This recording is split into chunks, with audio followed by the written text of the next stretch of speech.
En Cerro Verde, avanzamos de la mano de cada arequipeño.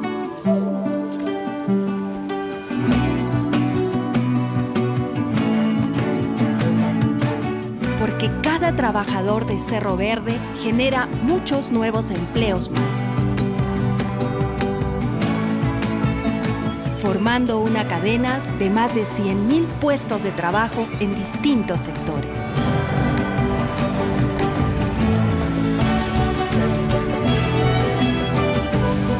Juntos somos más trabajo.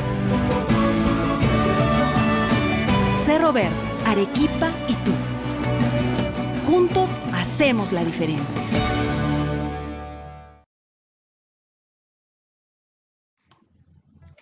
Continuando con el Congreso, invito a la magíster María Sánchez Jiménez con la conferencia magistral denominada Labores Productivas Sostenibles, Productividad, Sostenibilidad, Innovación y Prosperidad Nacional.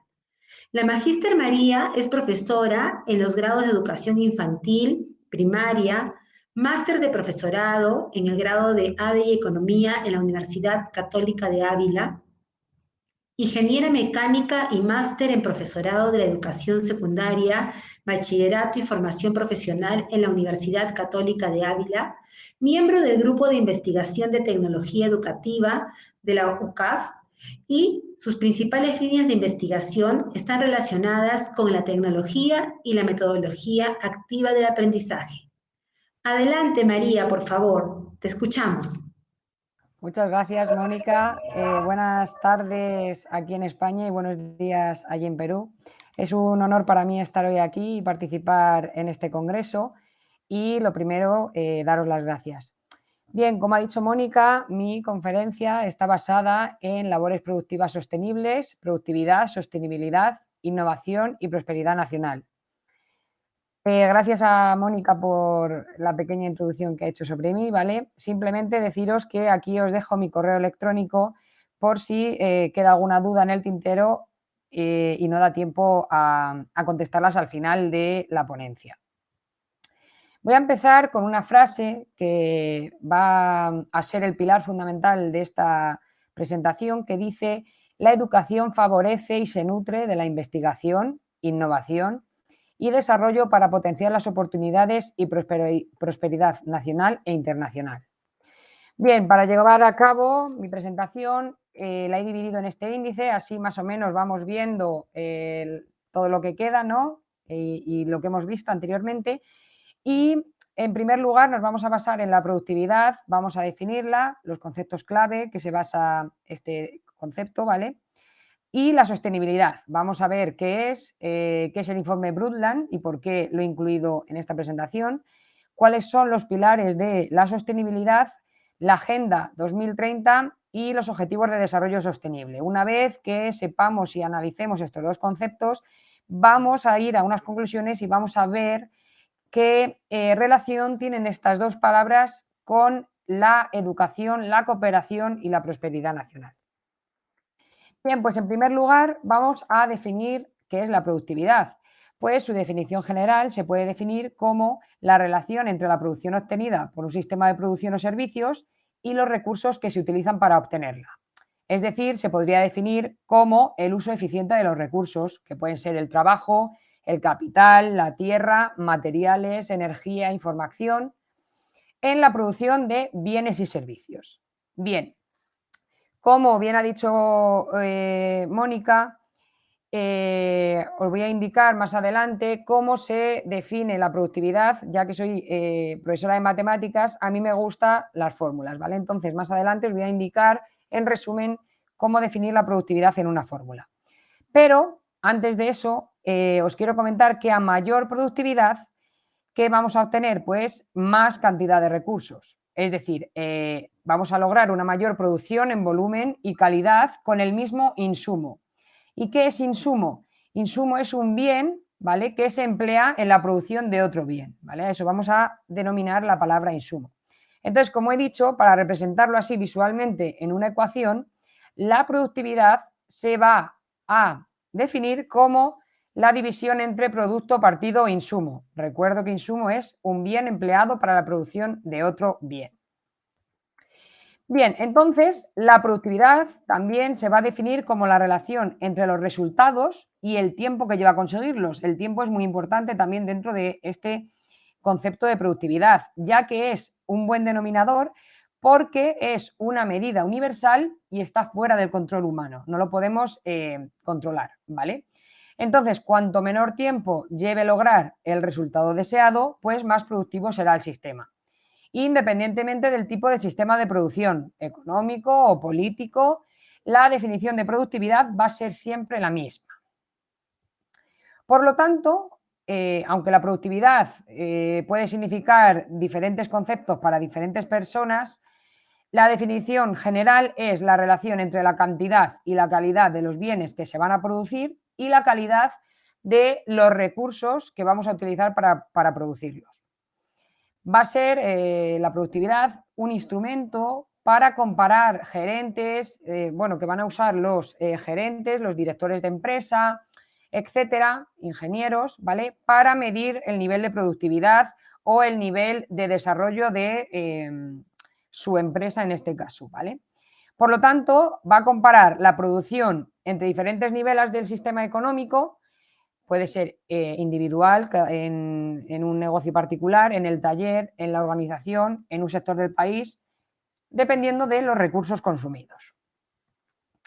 Bien, una vez que más o menos ya nos hemos introducido en el concepto de productividad, vamos a ver los conceptos de la productividad. Lleva asociado varios. ¿Y cuáles son? Pues en primer lugar, la productividad se basa en la utilización eficaz y eficiente de todos los recursos, sea el capital, la tierra, los materiales, la energía, la información y el tiempo, el trabajo y, muy importante, los recursos personales.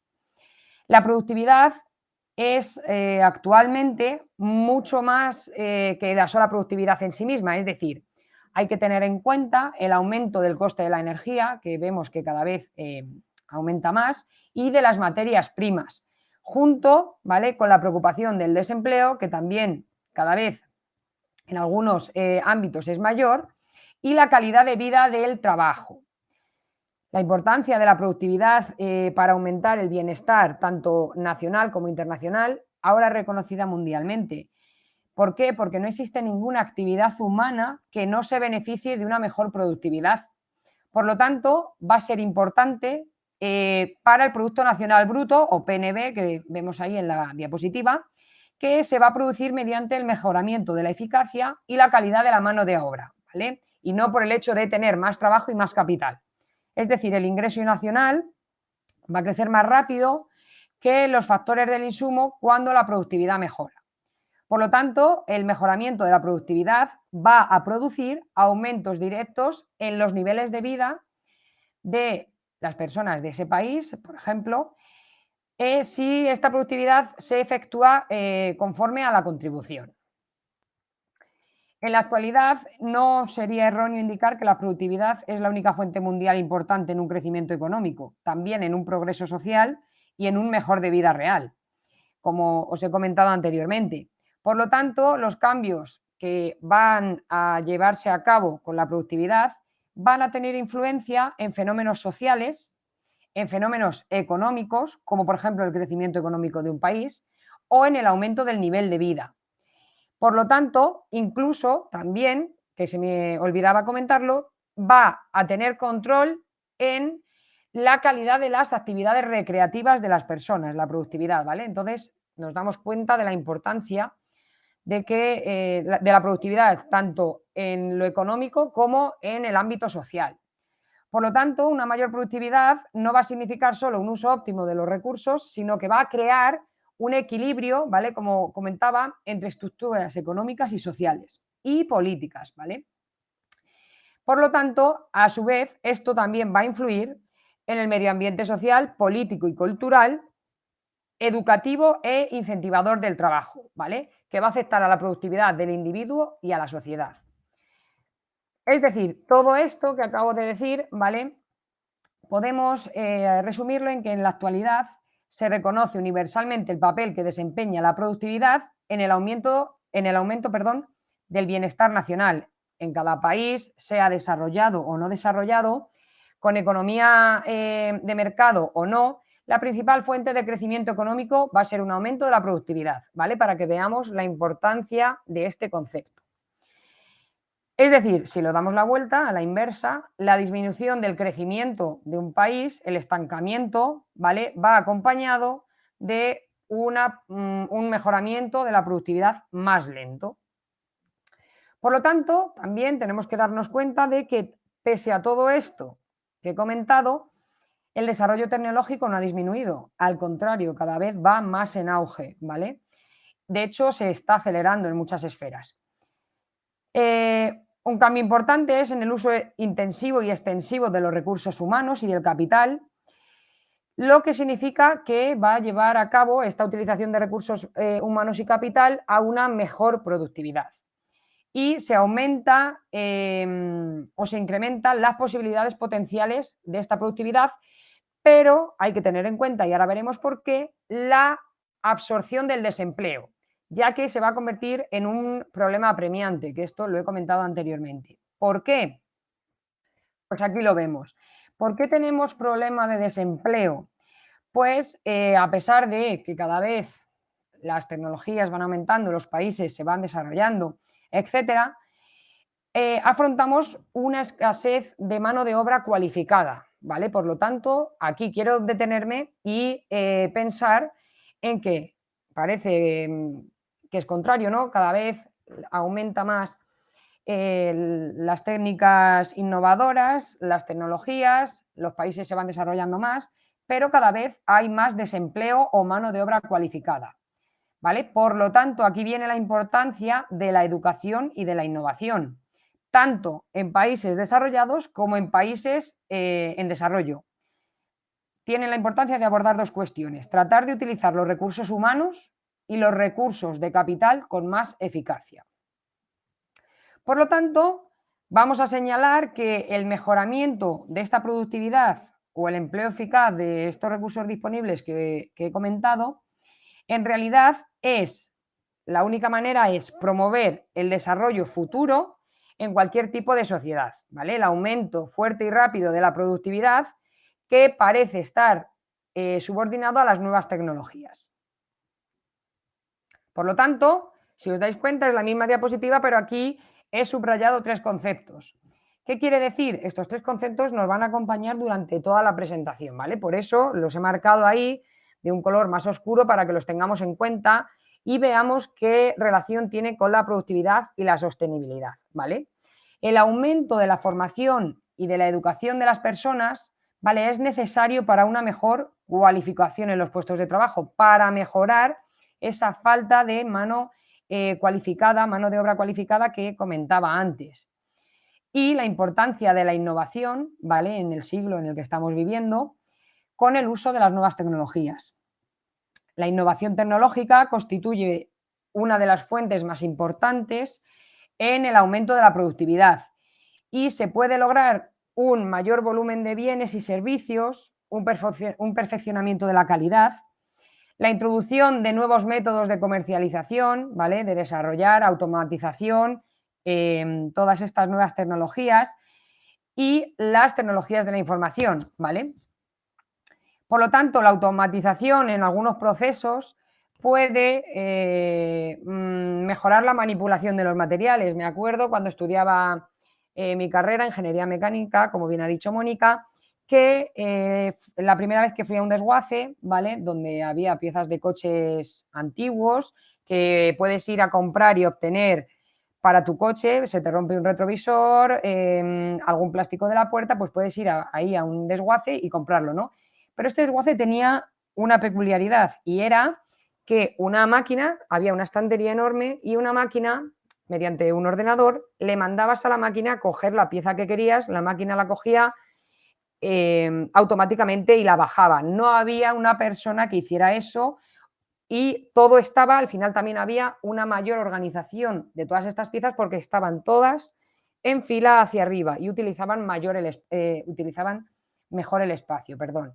Porque yo he ido a otro tipo de desguaces y lo tienen todo en cajas, también organizado, pero al final el personal tiene que saber dónde está la pieza que quieres ir a comprar. Y cada vez se están usando más este tipo de desguaces, por poner un ejemplo.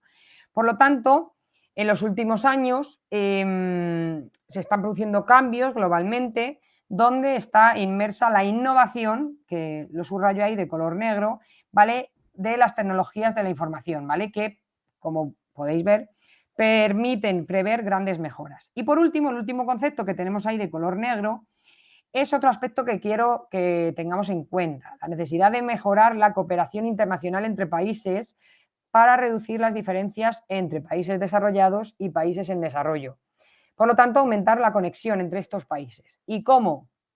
Pues lo suyo sería transferir recursos físicos y financieros de unos países a otros, pero aquí, por así decirlo, se complica, ¿no? Por lo tanto, bueno, podríamos decir que hay un límite, que no podemos transmitir a todos los países los recursos físicos que queremos, ¿no? Entonces, para solucionar esto, en lo que nos podemos centrar es en la transferencia de conocimientos técnicos especializados mediante la virtualidad, ¿vale? Es decir, mejorar la productividad con conocimientos mediante la virtualidad, ¿vale? Entonces, nos quedamos con estos tres conceptos. Hemos visto lo que es la productividad, los conceptos clave y la importancia que tienen tanto la educación, la innovación y la cooperación en este concepto. Una vez que hemos visto esto, pasamos a la sostenibilidad y hacemos lo mismo. Vamos a definirla, vamos a ver qué es esto de la sostenibilidad y también la relación que tiene con estos tres conceptos. Entonces, ¿qué es la sostenibilidad? Pues es la satisfacción de las necesidades actuales sin comprometer la capacidad, ¿vale?, de las generaciones futuras, ¿vale? Es decir, garantizar el equilibrio entre el crecimiento económico, cuidando el medio ambiente y teniendo en cuenta el bienestar social. Por tanto, va a aparecer aquí un término, el desarrollo sostenible, que va a ser aquel modo de progreso que va a mantener ese equilibrio, sin poner en peligro los recursos del mañana, ¿vale? Es muy importante esto. ¿Cómo? Pues con acciones que puedan combatir el cambio climático y el calentamiento global. Sería una de las maneras. Entonces, una vez que hemos visto esta pequeña definición de sostenibilidad y hemos visto el concepto de desarrollo sostenible, me vino a la mente decir, vale, ¿y de dónde sale este concepto de desarrollo sostenible? ¿Vale? Pues el concepto actual de sostenibilidad apareció por primera vez en el informe Brundtland, ¿vale? Porque cuando se ha empezado a hablar en la presentación informe Brundtland en el índice, habréis pensado, ¿y qué tiene esto que ver con la presentación? Bueno, pues fue en el primer documento donde apareció este término, ¿vale? Fue publicado en 1987 y también se llamaba Nuestro futuro común. En este documento es cuando hay constancia por primera vez del concepto de desarrollo sostenible, ¿vale? Y fue elaborado para las Naciones Unidas. La publicación de este informe fue un hito histórico, ya que por primera vez se registró este concepto tan importante de desarrollo sostenible. Incluye un montón de capítulos en los que trata, además de la sostenibilidad, de otros temas, como puede ser el papel de la economía internacional, la energía y la industria, e incluso principios legales de producción medioambiental. Pero, sin embargo, aunque trata todos estos temas, su importancia es por la definición de desarrollo sostenible, que la he puesto aquí tal cual viene en el informe Brundtland, que, si me permitís, la voy a leer. Aquel desarrollo que satisface las necesidades del presente sin comprometer la capacidad de satisfacción de las necesidades de las futuras generaciones. Entonces, una vez que se realizó este informe para Naciones Unidas, se alertó por primera vez de las consecuencias medioambientales negativas y de que había que pararlas, ¿vale? ¿Para qué? Pues para un desarrollo correcto de la economía y en general de la global en el mundo, perdón. Por lo tanto, la ONU trata de ofrecer con este informe soluciones a los problemas que se derivan de la industrialización y el crecimiento poblacional, ya que normalmente llevan asociados, pues, el tema de aceptar al cambio climático o la contaminación. También este informe explora las causas de la degradación medioambiental, ¿vale? Y también intenta entender la relación entre la igualdad social, el crecimiento económico y la problemática medioambiental, ¿vale? Por lo tanto, desarrolló políticas para integrar estos tres pilares que lo veremos más adelante. ¿Qué se pretende con este informe? Pues la cooperación, volvemos otra vez al concepto que hablábamos antes, cooperación, ¿vale?, entre naciones en cuestiones de desarrollo y en la utilización de recursos naturales. Se pretende crear procesos en los cuales los países puedan dejar constancia de estos problemas medioambientales, ¿vale?, y contribuir, como conclusión, a la cooperación entre los países. También lleva implícito la definición del concepto de necesidad, ¿vale? De esta manera se enfatizó mucho en el objetivo del el suministro de recursos básicos a la gente más pobre, ¿vale? Y se dio importancia a la idea de que la tecnología, tanto la tecnología como la organización de nuestra sociedad, pues puede imponer límites en la capacidad que tiene el medio ambiente para satisfacer nuestras necesidades presentes y futuras, porque al final, si no tienen cierta organización, pues exploraría, por así decirlo, acabaríamos, ¿no?, con los recursos del medio ambiente.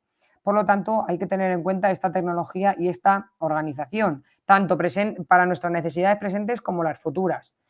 Por lo que volvemos otra vez a tener en cuenta la importancia de la formación y de la educación de la sociedad para hacer un buen uso, ¿vale?, de estos elementos que tenemos, ¿vale?, y participar en acciones positivas para mejorar el medio ambiente y donde se pueden incluir las nuevas tecnologías. Como curiosidad, ya que indagué bastante en este informe, comentar que por qué se llama así. Pues se llama Informe Brundtland porque se llama así debido a Harlem Brundtland, que fue una señora que presidió la Comisión de Medio Ambiente de las Naciones Unidas entre 1983 y 1987. También fue la primera ministra mujer de Noruega y ejerció durante 3 legislaturas. Luego también fue directora general de la Organización Mundial de la Salud y ahora es vicepresidenta de una ONG que fue fundada por Nelson Mandela, en la que participan bastante líderes internacionales y luchan por la defensa de los derechos humanos en todo el mundo. Para acabar, sobre el informe Brundtland, estableció las bases de la cumbre del Río de Janeiro, que se celebró en 1992, que llevó a la creación de una comisión sobre desarrollo sostenible de Naciones Unidas, ¿vale?, CDS. Por lo tanto, gracias a este informe, el concepto de desarrollo sostenible ha sido incluido en todos los programas de la ONU, ¿vale? Por eso, incluirlo en esta presentación. Como os he dicho, como hemos estado hablando, dentro del informe Brundtland se sobresalen 3 pilares, ¿vale?, importantes sobre la sostenibilidad, que son los siguientes: la protección medioambiental, el desarrollo social y el crecimiento económico, ¿vale? Hoy en día los gobiernos y las empresas y demás instituciones siguen el mismo camino, ¿vale?, para conseguir una sostenibilidad o la meta de la sostenibilidad. ¿Y cómo lo hacen? Pues no pueden renunciar en ninguno de estos 3 pilares, ¿vale? Tener en cuenta la protección medioambiental, el desarrollo social y el crecimiento económico, ya que van estrechamente relacionadas.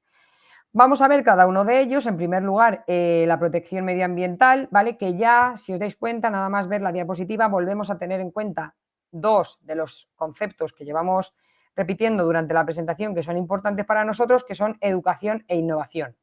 Bien, este pilar, pues nos dice que la sostenibilidad va a implicar asumir que la naturaleza y el medio ambiente no son una fuente inagotable de recursos, como he comentado anteriormente, sino que hay que protegerlos y usarlos racionalmente.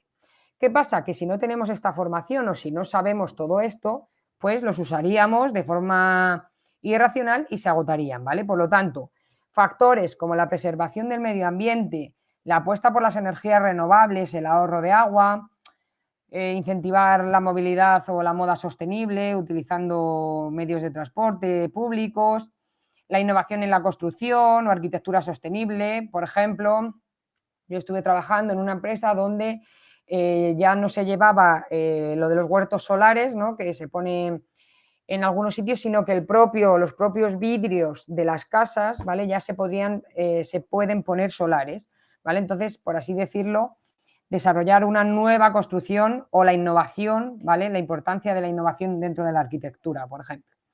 De esta manera, desarrollamos en nuestro día a día pequeñas cosas que nos ayudan a todo esto que estamos comentando. Por lo tanto, otra vez vemos que dentro del concepto de sostenibilidad tenemos la innovación y la educación, ¿vale?, como nos pasaba con la productividad. Por lo tanto, vamos a tener en cuenta la importancia de la educación y de la formación en todos estos ámbitos para llevar a cabo una innovación en el uso de los recursos, para utilizar tecnologías y no agotar todos estos recursos de los que hablábamos, como por ejemplo las energías renovables, etcétera.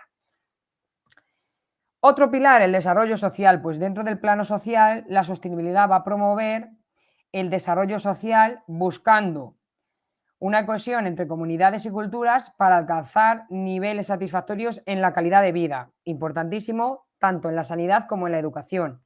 Y también otro factor importante es la lucha por la igualdad de género, que también se llevará a cabo más adelante.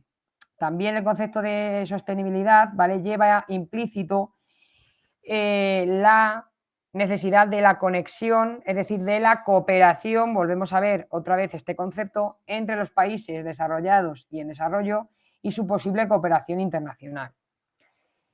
Y por último, y no por ello menos importante, el último pilar de la sostenibilidad es el crecimiento económico. La sostenibilidad también impulsa un crecimiento económico, como nos pasaba con la productividad, que genere riqueza equitativa para todos sin dañar el medio ambiente. Sobre todo, importante, ¿vale? En este pilar se incluyen actividades como pueden ser finanzas, agricultura, ganadería, turismo, industria, ¿vale?, para invertir y repartir estos recursos económicos de manera equitativa, ¿vale? Y lograr un desarrollo conjunto entre los países, otra vez volviendo a la cooperación y la vinculación para una mayor prosperidad internacional. Entonces, ahora vemos aquí los tres pilares ya incluidos en una sola esfera, ¿vale?, por así decirlo, y nos damos cuenta que la sostenibilidad ambiental, la económica, están estrechamente relacionadas y muchos retos a los que se enfrenta el ser humano, como puede ser el cambio climático, ¿vale?, o la escasez de agua, pueden resolverse desde una perspectiva global, entre todos, ¿no?, y promoviendo el desarrollo sostenible, es decir, una apuesta por el progreso social, el equilibrio medioambiental y el crecimiento económico. Bien, pues una vez que hemos visto esto, vamos a meternos un poquito en la Agenda 2030, ¿vale?, que también está directamente relacionada con la sostenibilidad, porque esta agenda es un ambicioso plan que busca alcanzar una prosperidad respetuosa con el planeta y con sus habitantes. Por lo tanto, no se puede hablar de sostenibilidad sin tener en cuenta la Agenda 2030. Presenta un plan de acción a favor de las personas, del planeta y de la prosperidad, que también tiene intención de fortalecer la paz universal y el acceso a la justicia equitativa para todos. Por lo tanto, esta agenda, ¿vale?, se va a basar en 5 dimensiones que se conocen como las 5 P, ¿vale?, porque todas empiezan por P, que son las personas, el planeta, la prosperidad, la paz y la participación colectiva. Vamos a ver un poquito cada una de ellas. Bueno, pues en las personas en que se centra, pues en poner fin a la pobreza y al hambre en todas sus formas, velar por todos los seres humanos e intentar potenciar su potencial, valga la redundancia, perdón, con dignidad e igualdad, ¿vale?, en un medio ambiente, siempre teniendo en cuenta el medio ambiente saludable. El planeta, pues por supuesto, proteger el planeta contra la degradación y contra el abuso de los recursos que estábamos comentando antes, mediante un consumo responsable y una producción y gestión de los recursos sostenible, ¿vale? Y tomar las medidas necesarias para frenar el cambio climático. Otra es la prosperidad y es que conseguir que todos los seres humanos tengan una vida próspera y plena, es decir, que haya progreso económico, social y tecnológico en armonía con la naturaleza. El cuarto, la paz, ¿vale? Por supuesto, que no haya guerras, alcanzar sociedades pacíficas, ¿vale?, que estén libres del temor y de la violencia. importante. Y el último, y no por ello menos importante, la participación colectiva, es decir, movilizar los medios necesarios para implementar esta agenda mediante una alianza basada en la solidaridad y centrada en las personas más vulnerables, ¿vale? Con necesidades mayores al resto. Entonces, al final, pues esta Agenda 2030 es una hoja de ruta para lograr el desarrollo sostenible que hemos empezado hablando de él. Y Naciones Unidas aprobó esta agenda que contiene los Objetivos de Desarrollo Sostenible, que son una serie de metas comunes para proteger el planeta y garantizar el bienestar de todas las personas, ¿vale? Estas metas comunes necesitan la implicación de todos, ¿vale? De empresas, de personas de manera individual, de las administraciones y de los países de todo el mundo. Entonces, la Agenda 2030 plantea 17 objetivos de desarrollo sostenible que tienen 169 metas, que por supuesto tienen un carácter integrado e indivisible y abarcan la esfera económica, social y ambiental, es decir, los pilares de la sostenibilidad. Y estos objetivos se elaboraron, ¿vale? No se hicieron así porque así, sino que se elaboraron en más de 2 años de consultar a gente, interacción con la sociedad y negociaciones entre los países. Entonces, por último, dentro de este punto de la sostenibilidad, vamos a hablar de los Objetivos de Desarrollo Sostenible. Como ha dicho mi compañera María Nieto en la anterior ponencia, que iba a hablar de los Objetivos de Desarrollo Sostenible, pues deciros que también se conocen como objetivos globales y son una llamada de las Naciones Unidas a todos los países del mundo, ¿vale? Pues para afrontar todos estos desafíos de los que venimos hablando, que al final se enfrenta a la humanidad y que de esta manera pueden garantizar que todas las personas tengan más o menos las mismas oportunidades y puedan llevar a cabo su vida de la forma más plena y, por supuesto, sin comprometer nuestro planeta. En esta diapositiva he puesto el nombre de cada uno de los objetivos, pero, si me perdonáis, voy a saltarla rápido porque aquí viene, ¿vale? Con la imagen, que esto nos sonará más y nos será más familiar, ¿no? Y si me permitís, voy a leerlos todos, ¿vale? El primero, fin de la pobreza; el 2, hambre cero; 3, salud y bienestar; 4, educación de calidad; 5, igualdad de género; 6, agua limpia y saneamiento; el 7, energía asequible y no contaminante; 8, trabajo decente y crecimiento económico; 9, industria, innovación e infraestructuras; 10, reducción de las desigualdades; 11, ciudades y comunidades sostenibles; 12, producción y consumo responsables; 13, acción por el clima; 14, vida submarina; 15, vida de ecosistemas terrestres; 16, paz, justicia e instituciones sólidas; y el último, el 17, las alianzas para lograrlos, ¿vale? Entonces, una vez que ya hemos explicado estos 17 objetivos, si nos damos cuenta están interrelacionados, ¿vale? Es decir, el éxito de uno va a conllevar el éxito de otro, ¿vale? Porque están frecuentemente vinculados. Por lo tanto, nos vamos a centrar en las siguientes metas que he recogido en esta diapositiva. La erradicación de la pobreza y del hambre, garantizando una vida sana a todas las personas del planeta. Universalizar el acceso a los servicios básicos, como puede ser el agua, el saneamiento y la energía sostenible.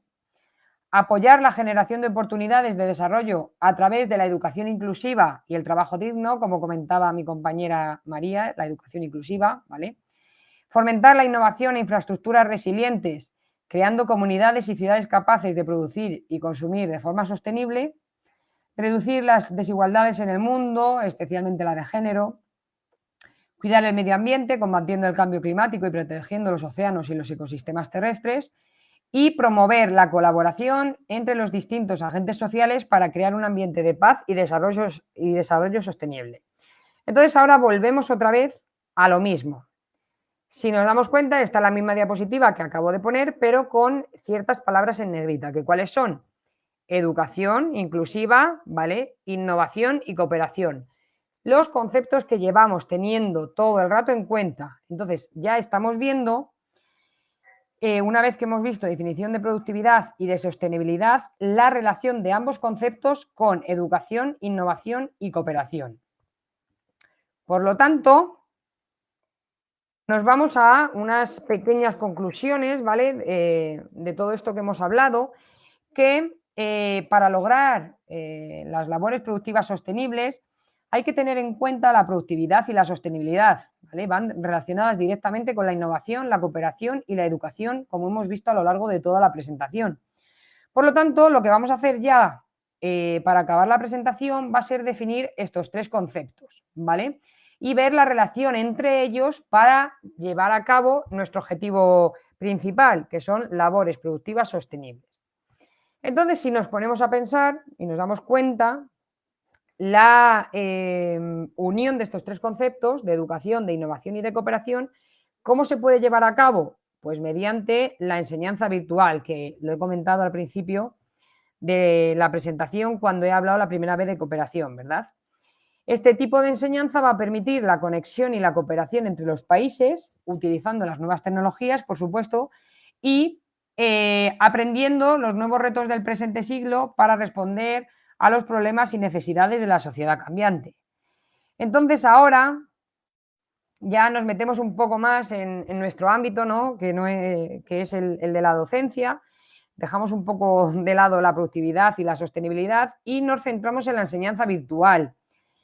¿Qué nos permite esta enseñanza virtual? Pues bueno, prácticamente todos, me aseguraría decir todos, los presentes hoy aquí ya la utilizamos, ¿no? Y nos permite pues una globalización para hacer del mundo un lugar más interconectado, avances en ciencia y tecnología, por supuesto una actualización docente, ya que nos estamos metiendo en nuevos modelos de enseñanza a distancia, el uso intensivo constante de las tecnologías de la información y la comunicación, o las TIC. Por supuesto, si nos damos cuenta, el cambio del rol docente va cambiando. Ya mediante la virtualidad, ya estamos desarrollando, ¿no?, una sociedad del conocimiento virtual.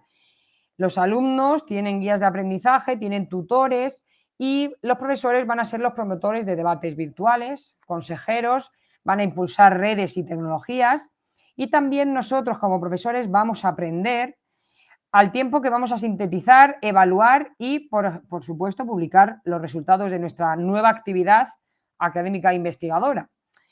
Por lo tanto, hay que tener todo esto en cuenta siempre ligado al aprendizaje, ¿vale?, de nuestros alumnos, enriqueciendo al final el permanente debate, generando y poniendo a disposición de nuestros alumnos los materiales para que ellos los tengan y los puedan utilizar siempre que quieran, ¿vale?, de forma virtual. Uy, disculpad. Me faltan las dos últimas, aprendizaje al propio ritmo del alumno, de tal forma que el propio alumno se va a organizar su tiempo de estudio, su tiempo de socialización, su tiempo de diversión, su tiempo de recreación, porque va a tener a su disposición todo el rato los apuntes, ¿no?, o los materiales que necesita para las asignaturas. Entonces, él mismo se va a crear medios de autoinstrucción y siempre teniendo en cuenta el papel del tutor, ya que puede comunicarse con él en todo momento y puede, una cosa muy importante que antes no pasaba en la clase tradicional, si por algún problema no podías asistir a clase, ahora esas clases se quedan grabadas y se pueden ver las veces que sean necesarias, ¿vale?, en diferido. También se van a introducir nuevos modelos pedagógicos para validar socialmente esta educación virtual. Y, por supuesto, se va a formar tanto al profesor como al estudiante en nuevas competencias y capacidades digitales e informacionales, ¿vale? Por lo tanto, la articulación de este aprendizaje se va a combinar con lo analógico y con lo virtual, es decir, la presencialidad y el aprendizaje a distancia. Y vamos a tener una vinculación con los profesores, profesor-alumno, vamos a enviar dudas a los profesores mediante correo electrónico, mediante tutorías virtuales. Entonces, en realidad estamos participando en la vida universitaria de otra manera, virtualmente, ¿vale?, mediante herramientas digitales más atractivas que también hacen que aumente la motivación del alumnado. y vamos a tener una mayor flexibilización de los procesos comunicativos, ya que vamos a eliminar distancias físicas, porque mediante este tipo de enseñanza, un alumno que podemos tener al otro lado del mundo va a poder estudiar en nuestra universidad mediante esta enseñanza virtual, ¿vale? Creo que todo esto ya lo conocíamos, pero me parecía importante recalcarlo, ¿vale? Para ver la importancia de la innovación, la formación y la cooperación, ¿vale? Mediante este concepto. Entonces, nuevas metodologías que podemos tener con la enseñanza virtual, hay muchas, ¿vale? Me he querido centrar en estas que tenemos en la pantalla, el microlearning, que es un modo de aprendizaje donde el alumno va a aprender mediante pequeñas pildoritas, ¿vale?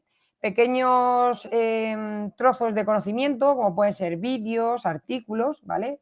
Y está comprobado que este tipo de metodología hace que a los estudiantes tengan mayor oportunidad de comprender y retengan información con menos esfuerzo. Otro tipo es el Flipped School o Flipped Classroom, ¿vale? Que es el aula invertida o el aula al revés. Este tipo de modelo de enseñanza al final lo que hace es invertir el aprendizaje habitual para que el alumno estudie en casa y a clase vaya a debatir, a dudas, etcétera. Este tipo de metodología ayuda al alumno a resolver dudas, ya que dedica el tiempo que quiera en casa y luego a clase va a aprovecharlo de forma más dinámica, no con la clase tradicional. El aprendizaje basado en proyectos, que lo hemos oído también a lo largo de esta mañana allí en Perú y esta tarde aquí en España, que es una metodología, si nos centramos en lo virtual, donde el estudiante obtiene conocimientos mediante la elaboración de proyectos que van a ser muy similares a problemas de la vida cotidiana. Entonces, ayuda a que el alumno interiorice estos problemas, sean grandes o sean pequeños, y los pueda solucionar siempre que trabaje en equipo, aportando sus conocimientos y sus habilidades, ¿vale? Y por último, el aprendizaje condicional o adaptativo, que es una metodología e-learning que proporciona a las personas una experiencia de enseñanza personalizada porque utiliza nuevas técnicas, ¿vale? Personales para cada alumno, es decir, un aprendizaje un poco personalizado a cada alumno, ¿vale? Dependiendo de qué conocimientos y habilidades posee el estudiante y qué debería aprender, ¿vale? Entonces, ahora viene la pregunta del año, ¿no? Todos estos elementos los conocemos, no son familiares, ya todos estamos inmersos en la enseñanza virtual desde que apareció la pandemia mundial COVID-19. Hizo que todo el mundo se pusiera a utilizar la virtualidad y que este mundo virtual se acelerara y pudiera continuar existiendo la enseñanza desde los domicilios, ya que no se podía salir de casa. Entonces, la pregunta que podemos hacer o que os voy a realizar es: esta pandemia ha evidenciado una urgente transformación en los sistemas educativos tradicionales, ¿no? Porque se ha pasado directamente de lo tradicional, ya había gente que usaba la enseñanza tradicional, pero es que se ha pasado directamente a la enseñanza virtual. Por lo tanto, el alumnado y el profesorado hemos tenido que adquirir una serie de habilidades y de competencias para poder enseñar y aprender en este ciberespacio. La irrupción de este virus en nuestro planeta, pues, ha dejado constancia tanto a las instituciones educativas como al propio personal docente de la necesidad de la flexibilidad, de plataformas, de nuevas metodologías, de nuevos contenidos, ¿vale? De tal manera que va evolucionando los cambios gracias a las pantallas. ¿Cuál es el problema que hay de la enseñanza virtual? ¿Es esta educación accesible para todos?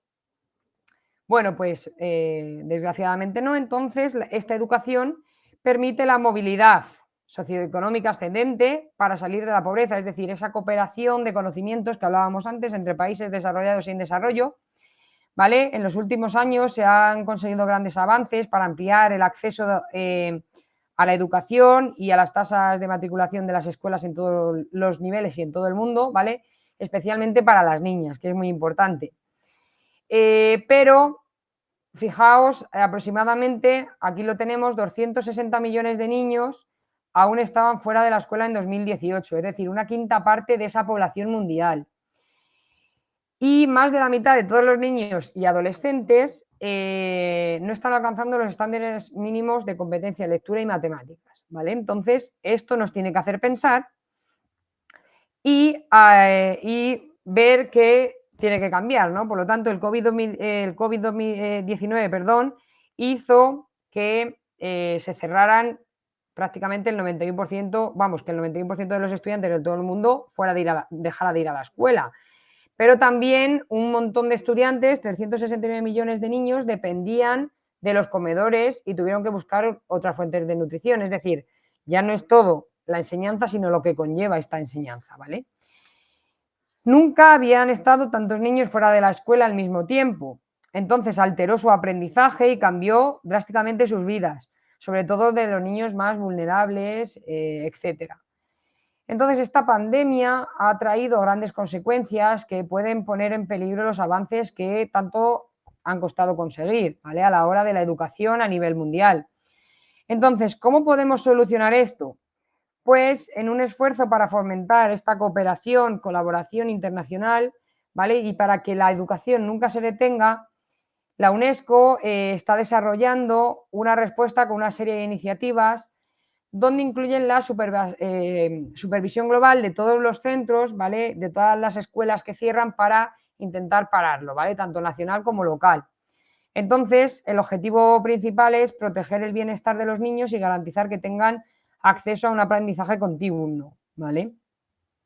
Y la UNESCO creó la Coalición Mundial para la Educación COVID 2019, que es una alianza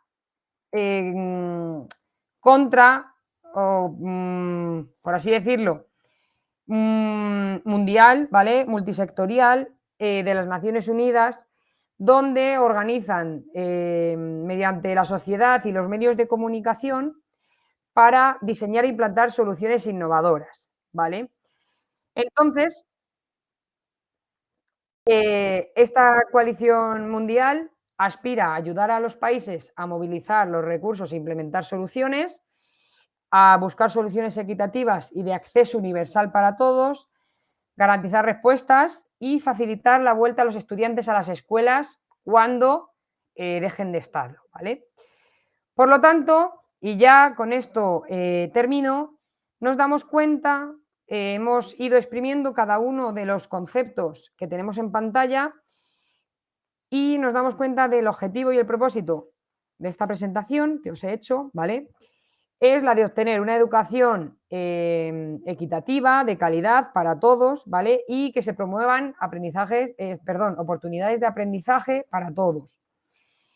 Para aplicar esta enseñanza virtual en todo el mundo hay que dotar de educación, de innovación y de cooperación entre los países, ¿vale? Por lo tanto, supongo que me haréis preguntas vosotros a mí ahora, pero os lanzo yo una. Como reflexión final, ¿esta pandemia hizo que nos adelantáramos al futuro de la educación o simplemente la virtualidad y la enseñanza remota son reemplazos de la tradicional clase presencial? ¿Era el coronavirus y no la cuarta revolución digital lo que iba a provocar el colapso de los paradigmas de esta era? Bueno, pues aquí os dejo bibliografía que he consultado para la realización de esta presentación y muchas gracias y queda a vuestra disposición por si me queréis preguntar algo.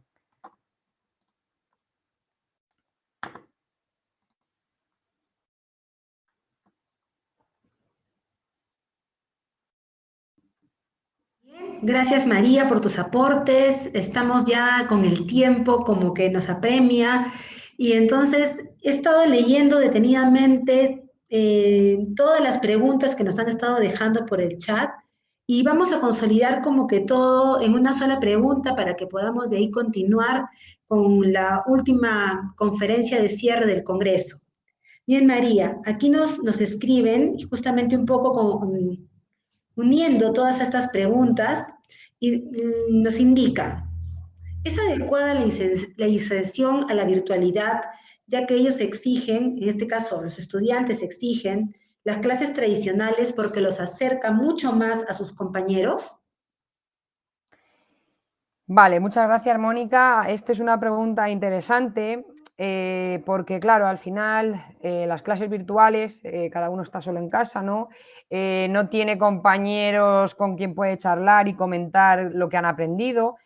Entonces, claro, hay que ver el equilibrio, hay que ver lo que nos aporta la enseñanza virtual y lo que puede dejar de aportarnos, ¿no? Como puede ser esa posible socialización que hace que la clase tradicional tiene, ¿no?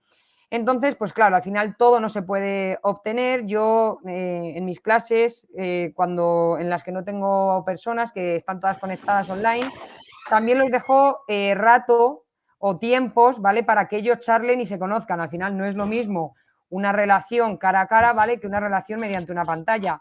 Pero intento que hagan trabajos en común y que de alguna manera, ¿vale? Puedan paliar este problema que me están preguntando, ¿vale? De esa socialización. Entonces, creo que al final no va a ser lo mismo que una clase tradicional, pero se puede intentar acercar, por así decirlo, a los compañeros lo máximo posible, pues mediante foros, encuestas, mediante el propio chat que tenemos en clase, ¿vale?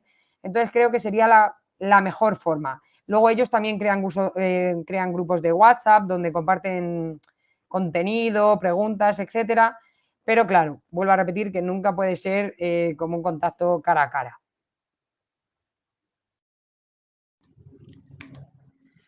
Muchísimas gracias, María, por tu participación. Gracias también a todos los que han participado en esta ronda de preguntas, que hemos tenido que hacerla como que un consolidado por un tema de tiempos. Y ahora voy a proceder en invitar a la doctora Victoria Lamas Álvarez con la conferencia magistral denominada La importancia de la creatividad en la educación. La doctora Victoria es doctora en filosofía por la Universidad de Salamanca y Valladolid, en España, con una tesis sobre la didáctica de la obra del arte en los museos, máster en patrimonio histórico, investigación y gestión por la Universidad de Castilla-La Mancha, máster en arquitectura, arte sacro y liturgia por la Universidad Europea de Roma y licenciada en la historia del arte. Ha desarrollado su labor docente desde el 2016 en los grados de educación infantil y primaria. Actualmente es profesora coordinadora en el Máster de Metodologías Docentes de la Universidad de Nebrija, España, acreditada como investigadora por la Agencia Nacional de Evaluación de Calidad y acreditación del Ministerio Español. En 2021 obtuvo la beca para jóvenes investigadores de la institución Gran Duque de Alba para desarrollar un proyecto de digitalización didáctica en un museo de Ávila. Posee numerosos artículos y capítulos de libros en el ámbito educativo. Recientemente ha publicado sobre expresión plástica y análisis del dibujo infantil en la editorial Octoedro. Adelante, por favor, Victoria, te escuchamos. Muchas gracias, Mónica. ¿Me confirman que se me escucha correctamente? Perfecto. Muy bien, pues buenos días a todos y a todas. En primer lugar, me gustaría agradecer a la Universidad Católica San Pablo de Arequipa la oportunidad de participar en el broche final de este Congreso Internacional con un tema que toca el corazón de la reflexión sobre el Proyecto Educativo Nacional Peruano al 2036 desde una perspectiva antropológica cristiana. Agradecer también la oportunidad de estar estas semanas acá en Arequipa con ustedes. No sé si podríamos compartir la presentación, por favor. Gracias. Bien, pues volviendo a este proyecto, podemos decir que busca una educación comprometida con el perfeccionamiento humano. Y este perfeccionamiento solo es posible cuando se atiende a las 3 dimensiones de la persona: inteligencia, voluntad y afectividad. Y en el ámbito del tema 4 de este congreso, referente a las labores productivas sostenibles, cabe resaltar que el desarrollo de la capacidad creativa a nivel educativo es imprescindible. Y dirán, ya la profesora ya nos está diciendo sus conclusiones, ¿no? Bueno, es un pequeño spoiler, pero me gustaría que a lo largo de esta ponencia podamos descubrir efectivamente esta imprescindibilidad de la capacidad creativa dentro de la educación. Así que les invito a seguir esta ponencia como un lugar para compartir y dialogar, para que juntos lleguemos a construir un conocimiento sobre este tema que nos resulta a todos tan interesante a nivel educativo. Siguiente. Me gustaría comenzar pidiéndoles que traten de reflexionar sobre qué entienden por creatividad, qué palabras asociamos con este término. Me gustaría pedir, si se puede, incluso habilitar el chat para que puedan compartir una palabra que venga a sus mentes en torno a este concepto de creatividad. Así podemos compartirlo entre todos.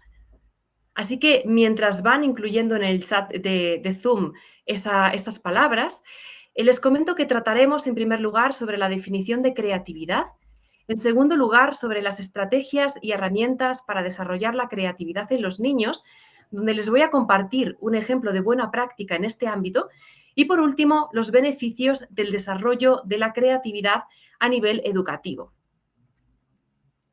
Y ahora sí, voy viendo sus respuestas en el chat y veo que dicen imaginación, diseñar, habilidad, colores, innovación, muy buena palabra, imaginación de nuevo, originalidad, libertad, crear algo nuevo, esto me encanta, innovar, imaginación, libertad, fantástica palabra, nuevo, autenticidad, estupendo, transformar, un arte, genial. Creo, voy viendo un poquito todas sus palabras, ¿no? Muchísimas gracias por compartirlas.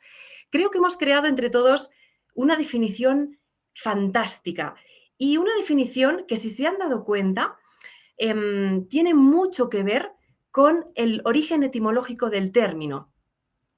El origen etimológico nos habla precisamente de que el hombre crea cosas distintas a las que le preceden. El origen etimológico nos remite al vocablo latino creare, que significa crear, hacer algo nuevo.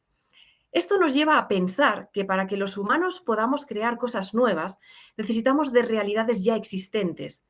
Es decir, lo que calificamos como creativo, y esto es algo que ha surgido, ¿no?, a raíz de estas palabras, esta nube de palabras en el chat, lo que calificamos como creativo son formas nuevas a partir de otras ya creadas a las que damos un nuevo sentido, una nueva utilización.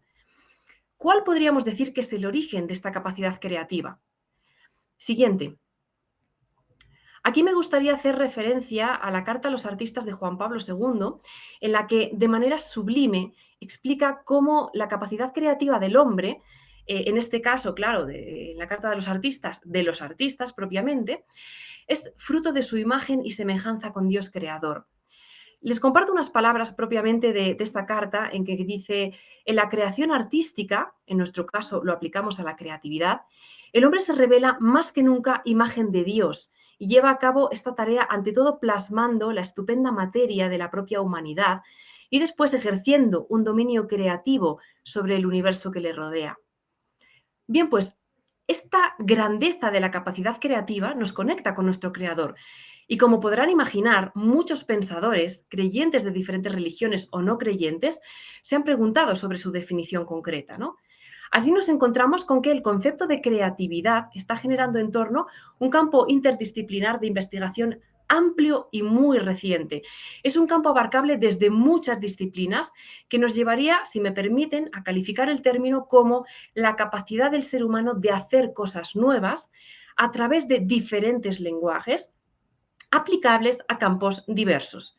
Es, por tanto, ese acto de generar nuevas y mejores ideas con valor, y estas van a ser aplicables a distintos campos vitales, empleando diferentes lenguajes, y va a ser posible transformar distintos ambientes, ¿no? La creatividad, por tanto, es una capacidad que todos los seres humanos tenemos en potencia, y nosotros vamos a poder desarrollarla. ¿Por qué insisto sobre ello? Porque convencionalmente pensamos que existen personas creativas y personas que no lo son, ¿no?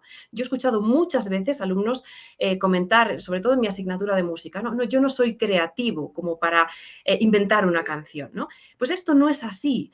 Lo que realmente existe son grados de creatividad en diferentes ámbitos de conocimiento, ¿no? Incido en este aspecto porque tendemos a pensar también que la creatividad es exclusiva del arte, ¿no? Y si bien es verdad que el arte no existe sin capacidad creativa, la capacidad creativa no es exclusiva del arte. Por ejemplo, no existe ciencia sin capacidad creativa. Yo no estaría dando esta ponencia, ¿no? No estaría acá con ustedes sin capacidad creativa. Cada uno de nosotros no habría llegado donde está hoy en la vida sin esa capacidad creativa, ¿no? Es verdad que somos diferentes desde que nacemos, pero crecemos de manera totalmente diversa gracias, entre otras cosas, a nuestra capacidad creativa, que es la que va guiando nuestras elecciones. Y me gustaría que se queden con esta idea, porque nos lleva a pensar en ese nexo de unión entre la ética y la estética, ¿no? Nuestras elecciones y la capacidad creativa. Hablaremos de ello después. Angélica Sátiro, una pedagoga educativa especializada en creatividad, dice que tradicionalmente hemos definido la creatividad en función de las características de las personas que consideramos creativas, ¿no? Normalmente los genios. Pero ella también comenta que no es algo que nos sirve como referente. Porque cuando alguien es verdaderamente creativo, puede llegar a tener características contradictorias. Es decir, le puede gustar mucho el silencio y la soledad y a la vez ser tremendamente comunicativo, ¿verdad? Siguiente, por favor. Así que esta pedagoga apuesta por definir la creatividad preguntándonos sobre qué es el etos creativo. Y ella lo define como el lugar que uno habita en sí mismo y a la vez esa necesidad de estar con el otro, ¿no? Es una especie de morada interior donde desarrollamos una serie de recursos internos que nos permiten dar respuestas creativas al mundo que nos rodea. Y a la vez va a ser una forma de posicionarnos frente a un conflicto, un problema, un proceso de aprendizaje. Y este posicionamiento nos permite, si lo desarrollamos desde dentro, responder de manera diferente, no repitiendo cuanto se ha hecho hasta la fecha, sino resolviéndolo de manera novedosa. Y fíjense, esta idea, mientras yo preparaba esta ponencia, me hizo introducir dos ejemplos de personas creativas que justamente en ese momento acababan de publicar una entrevista sobre estas dos personas, ¿no? Por una parte, tenemos a María Lo, que es una joven que ha ganado MasterChef en España, un concurso de cocina, ¿no? Y a la cual han alabado mucho por su creatividad. Y en una entrevista ella dice, para mí la cocina, que en muchas ocasiones consideramos como un arte, ¿no? Es una manera de contar quién eres, de dar tu esencia y crear una experiencia. Es decir, la creatividad la entiende como esa necesidad de dialogar con el otro, contar quién eres, ser narrativo, otra idea muy importante, y a la vez dar una respuesta creativa, crear una experiencia novedosa, diferente. Otro ejemplo lo tenemos en Laura Ponte, que es una diseñadora de moda que recientemente ha sido operada de los ojos, ¿no?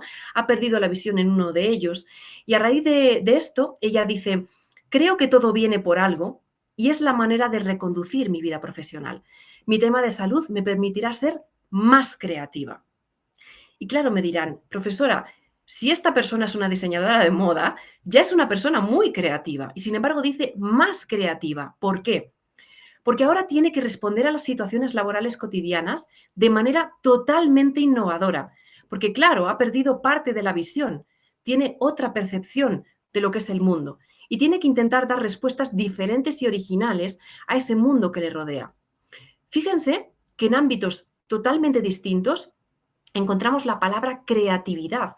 Son ámbitos que tradicionalmente no se han relacionado con las bellas artes, ¿no? Que quizás sería el ámbito por excelencia que relacionamos con la creatividad. Siguiente.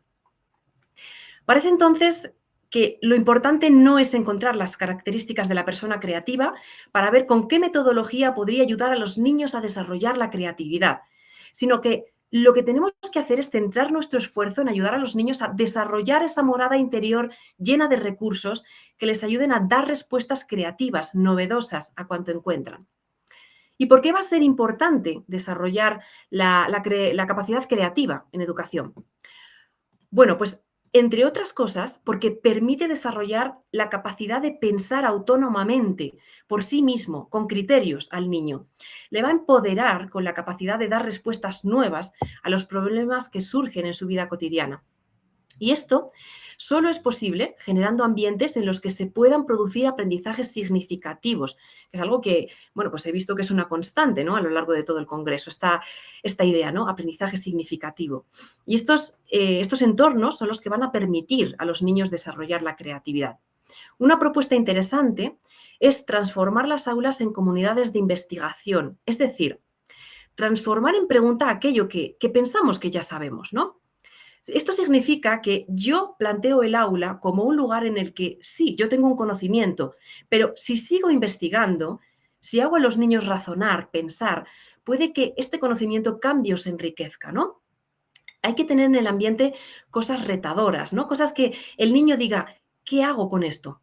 ¿No? Que busque las perspectivas posibles, pero ojo, que también tenga el criterio para elegir la respuesta, ¿no? Y que si no es la adecuada, le ayudemos a seguir pensando. Y para transformar el aula en comunidades de investigación, lo primero que tenemos que hacer es, obviamente, vernos a nosotros mismos como personas creativas, porque a veces perdemos esa capacidad de vernos así y empezamos a enseñar algo que no somos, ¿no? O pensamos que no somos. Normalmente yo escucho, no sé si esta es su experiencia, ¿no? Pero yo he escuchado en muchas ocasiones que las personas a mi alrededor dicen, ya, los niños son más creativos que los adultos. Y nos conformamos enseñando eso que pensamos que no somos, ¿no?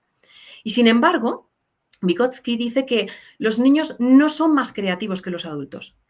Lo que tienen de positivo es que confían mucho más en su capacidad creativa, se lanzan, no tienen miedo al ridículo, se atreven. Y esta es la clave que a nosotros nos puede ayudar a enfocar lo que sería el entorno de enseñanza-aprendizaje en nuestras aulas. Siguiente. Entonces, ¿qué estrategias o herramientas podemos emplear para lograr el desarrollo de la creatividad en los niños? Siguiente, por favor. Para responder a esta pregunta, lo primero que tenemos que considerar es que por la manera en que se estructuran los procesos de enseñanza-aprendizaje, al menos en lo que es mi realidad, ¿no? Lo que yo vengo observando es una barrera contra la creatividad. Es decir, se entrenan a los niños a dar una respuesta. Esa respuesta es la única correcta. Y tienen miedo a arriesgarse a dar otra, ¿no? Claro, cuando nos planteamos el desarrollo de la creatividad, pensamos que se limita a dejar que el niño haga lo que quiera, que experimente con todo aquello que se encuentra a su alrededor sin saber muy bien a dónde tiene que llegar. Sin embargo, eso es erróneo, ¿no? Como estamos viendo, la creatividad va mucho más allá. Implica enseñar a los niños a enfocar su capacidad de asombro, observando esta realidad, profundizando en su comprensión para ser capaces de crear esas nuevas ideas, asociar ideas y relacionarlas con el mundo de manera original. Y si el ambiente siempre es la repetición de lo mismo, ¿no? Los roles, los tiempos, las maneras de hacer, los ambientes, no podemos tener niños creativos. Angélica Sátiro, esta pedagoga que a mí me gusta mucho, ¿no? Propone crear ambientes polifónicos en el aula. Y esta es una idea que a mí especialmente me parece fantástica. Yo les comparto que soy música desde los 3 años y la idea de la polifonía me parece excepcional. Saben ustedes que la monodía a nivel musical se da cuando tenemos una única melodía que es clara, distinta, perfecta. Y la polifonía consiste en tener una serie de melodías igual de importantes que conforman la belleza de un conjunto musical, ¿no? Entonces, esa idea de la polifonía, crear un ambiente polifónico en el aula, significa eso, que hacen falta muchas voces armónicas, porque cuanto más escuchamos a otras personas diferentes, más interiorizamos procesos diferentes de pensamiento. Esto no quiere decir que se acepten todo tipo de respuestas, ¿no? Que todo valga, relativismo, no. Lo que implica es que hay diferentes caminos de búsqueda, ¿no? Hacia esa verdad. Hay que ayudar al alumno a que llegue a descubrirlo. ¿Y cómo podemos desarrollar estos ambientes polifónicos? Bueno, pues lo primero es que hay que entender que todos tenemos esa capacidad. Que esa capacidad creativa no se enseña, se tiene. Todos la tenemos por naturaleza. Yo comenzaba indicándoles que somos imagen de Dios creador y precisamente como somos imagen de Dios creador podemos crear, tenemos esa capacidad creativa. Esto es maravilloso, ¿no? Por tanto, esta capacidad no se enseña, se tiene, pero sí podemos dar las condiciones para que se desarrolle. Es decir, tenemos que crear un ambiente que estimule estas respuestas novedosas. Por ejemplo, si en la escuela planteamos preguntas que solo tienen una respuesta, no desarrollamos la creatividad. Por tanto, hay que intentar cambiar la manera de hacer preguntas que permitan abrir el abanico de respuestas, ¿no? Que permitan seguir construyendo conocimiento. También es importante crear un ambiente de confianza con el niño. ¿Por qué?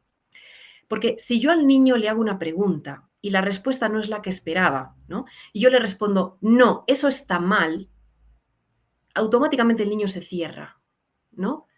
Es como una flor delicada que de repente se cierra, corto su capacidad de confianza. Sin embargo, si la respuesta no es la esperada, siempre puedo intentar encauzar la respuesta con otra pregunta y estimular un proceso reflexivo que autoafirme la confianza y que permita al niño llegar a esa respuesta, ¿no? Por tanto, es importante buscar procesos creativos que permitan abrir, cerrar, hacer emerger cosas nuevas, buscar. Y es verdad que se habla mucho de la importancia de las rutinas, sobre todo en niveles iniciales, ¿no? Para que el niño vaya aprendiendo ciertos procesos diarios que le permitan desenvolverse en el entorno, ¿no? Yo también soy docente de ciencias sociales y hablamos mucho de que es importante en los niveles iniciales que el niño aprenda la linealidad histórica, ¿no? Entonces las rutinas son fantásticas, maravillosas para que vaya aprendiendo esa linealidad. Pero, ¿qué pasaría si rompemos esa rutina? Bueno, pues les propongo una situación para ejemplificar esa ruptura, ese proceso creativo. Normalmente, al menos esta es mi realidad, ¿no? Cuando llevamos a los niños al colegio, solemos ir siempre por el mismo camino, ¿no? Además, normalmente elegimos un camino funcional, más seguro, más rápido, más cómodo. Bueno, pues una manera de despertar la creatividad es romper, cambiar de ruta un día. Ese proceso provoca que los niños digan, ¿por qué venimos por aquí? Claro, esa pregunta ya abre todo un proceso de percepción del camino, de entendimiento de la realidad, de, oye, ¿por qué vamos siempre por el mismo camino y hoy no? Abre todo un proceso de respuesta creativa. ¿Por qué? Porque el niño entiende que para llegar a la escuela podemos llegar por diferentes caminos. Y esto permite que cuando el niño se encuentra con otra situación similar, pueda buscar diferentes perspectivas a una pregunta, ¿no? Para llegar a la respuesta. Y en este sentido, les voy a proponer dos herramientas fundamentales que, bueno, como verán, no son una novedad, pero que, sin embargo, yo creo que requieren de un uso justo y novedoso en el aula. Siguiente, por favor. La primera de ellas es el uso del cuento en el aula. Y aquí les diré que yo no soy especialista en narrativa, yo soy más bien especialista en didáctica de la obra de arte, sobre todo en museos, ¿no? Pero piensen que hubo una época en que el arte era el libro en que los pobres, aquellos que no sabían leer, aprendían. Por tanto, podemos decir que el arte tiene también una capacidad comunicativa y narrativa, ¿no? Entonces, así me voy a atrever un poquito a proponerles ese cuento, el cuento como una herramienta fundamental, porque al final es una herramienta para crear identidad colectiva y personal. Es una manera de entender el mundo, una manera maravillosa de aprender una serie de valores, de principios, de cosas que realmente importan, ¿no? Es una herramienta que nos permite observar que el ser humano es un ser narrativo, que aprendemos a ser quienes somos narrando nuestra propia historia y la de los demás. Al final somos seres de lenguaje, nos vamos a constituir narrando nuestros propios sucesos vitales, ¿no? La narrativa va a ser un campo riquísimo porque nos da la oportunidad de tratar con el niño todo tipo de temática y además desde un lugar que nos va a permitir llegar al corazón de los niños, ¿no? Además, a mí me asombra mucho porque el cuento nos va a ayudar a hacer visible un proceso que es invisible, ¿no? Vamos a poder ver el diálogo interior de pensamiento. Les pongo un ejemplo que a mí me impresionó mucho, ¿no? El cuento de El niño sin nombre. Este es un niño que observa la realidad y, claro, ve que todo tiene nombre menos él. Entonces, él quiere un nombre también, ¿no? Y empieza a cuestionarse por qué todo tiene un nombre y relaciona sobre la relación entre el lenguaje y la realidad. Esto es fantástico porque es un proceso interior muy complejo, lo que a través de un cuento, el mismo niño, viéndose reflejado en el cuento del niño sin nombre, puede empezar a realizar, ¿verdad? Siguiente, por favor. Otra herramienta que nos va a ayudar a desarrollar la creatividad es el arte. No podía dejar de hablar de ello, ¿no? En este ratito que estoy con ustedes. El arte es un espacio donde los niños pueden desarrollar su creatividad de manera espectacular. Les pongo un ejemplo que yo he visto realizar en un museo. Ya les digo que, bueno, pues que mi especialidad precisamente es la didáctica, ¿no? Del mensaje de la obra de arte en museos. Y yo he visto cómo los niños, después de haber visitado el museo, después de haber visto distintos retratos, autorretratos, bueno, pues en un taller se les pide que hagan su propio retrato y empiezan a dialogar sobre ello. Y es muy interesante ver cómo el niño habla de sí mismo, cómo es su imagen, porque esto nos ayuda a ver cómo es su autoestima, también cómo ve a los demás, ¿no? Los autorretratos también nos van a permitir ver las heridas, ¿no? Y que el niño las muestre y reflexione sobre ellas. Y esto es muy importante para la educación emocional. Y esto de alguna manera nos lleva a enlazar con las ponencias de ayer, ¿no? Sobre inteligencia emocional, disciplina positiva. Porque solo cuando los niños entienden lo que son, y además el arte es un entorno como protegido, ¿no? Para que ellos puedan dialogar, solo cuando entienden lo que son, pueden encontrar la luz, ¿no? Y les vamos a poder ayudar a construir su identidad. Y fíjense que esto es muy trascendente. ¿Por qué? Porque en la vida cotidiana pensamos que la estética, que es una cualidad esencial al arte, es algo pasajero. Y sin embargo, la estética va conectada con las decisiones éticas y prácticas de la vida. Nuestras decisiones, aunque no lo veamos, se vinculan a menudo con la estética. Y les pongo un ejemplo. Les voy a pedir que imaginen que van caminando por el campo, ¿no? Y se encuentran con dos caminos, pero solo pueden tomar uno de ellos. Uno es estrecho, es oscuro, tiene muchas piedras, y el otro es ancho, amplio, agradable a la vista, no tiene obstáculos. ¿Cuál nos va a dar miedo tomar? Pues obviamente aquel que es desagradable, oscuro, ¿no? Que tiene piedras. Y sin embargo, esto no significa que sea peor, ¿verdad? También aparte de dar importancia a lo que es bello, damos mucha importancia a lo que es útil. Y este criterio también va a guiar nuestras elecciones. Y aquí hay que resaltar que es importante lo que es útil, pero también lo que pensamos que no sirve para nada, porque precisamente nos hace más humanos. Y a veces podemos pensar que dibujar, pintar, que el arte no sirve para nada. Imagínense cuántas veces habré escuchado yo cuando estudiaba historia del arte que de qué iba a vivir, que eso no sirve para nada. Y sin embargo, fíjense que el arte tiene un potencial inmenso en distintos ámbitos, ¿no? Entre ellos, el educativo y el terapéutico, ¿no? Porque ahora se trabaja mucho también con arteterapia. Pero claro, tenemos que poder descubrirlo. Las obras de arte nos van a ayudar a dar una dimensión humana de partes nuestras que a veces incluso están ocultas. Esto es lo que yo les decía con ese diálogo, con los autorretratos de los niños. El arte va a permitir a los niños expresarse y también crecer con criterios propios. ¿Por qué? Porque entienden el poder que tiene el gusto y el poder que tiene la relación entre los criterios estéticos y las decisiones éticas, las decisiones importantes en la vida. Por tanto, fíjense que la creatividad se va a convertir en una plataforma para pensar mejor. Y es que al final el arte nos humaniza, nos recuerda quiénes somos. El lenguaje musical, el lenguaje plástico, el performativo, el literario, de alguna manera nos devuelve una imagen en espejo de nosotros mismos. Esto es lo que justifica tener el arte en la educación de los niños. Al final, el arte es una especie de metáfora de nuestra vida, ¿no? Y hay que ayudar a que cada niño entienda su propia vida como una obra de arte. Ayudarle a entender que puede crearse y recrearse de infinitas maneras, ¿no?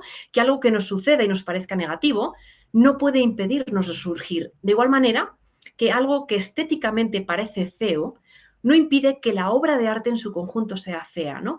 Es lo que decíamos antes del camino. No porque sea más oscuro o más feo implica que sea peor, ¿verdad?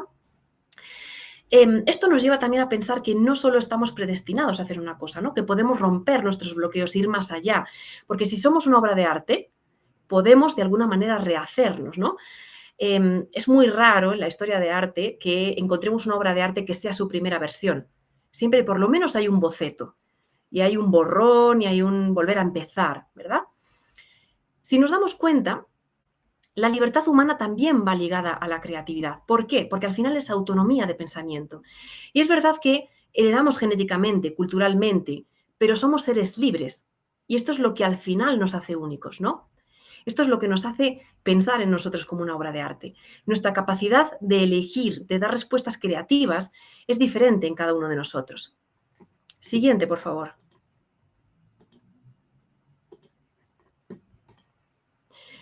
Y en este campo me gustaría compartirles una experiencia que he tenido con una compañera, no es solo mía, por así decir, ¿no?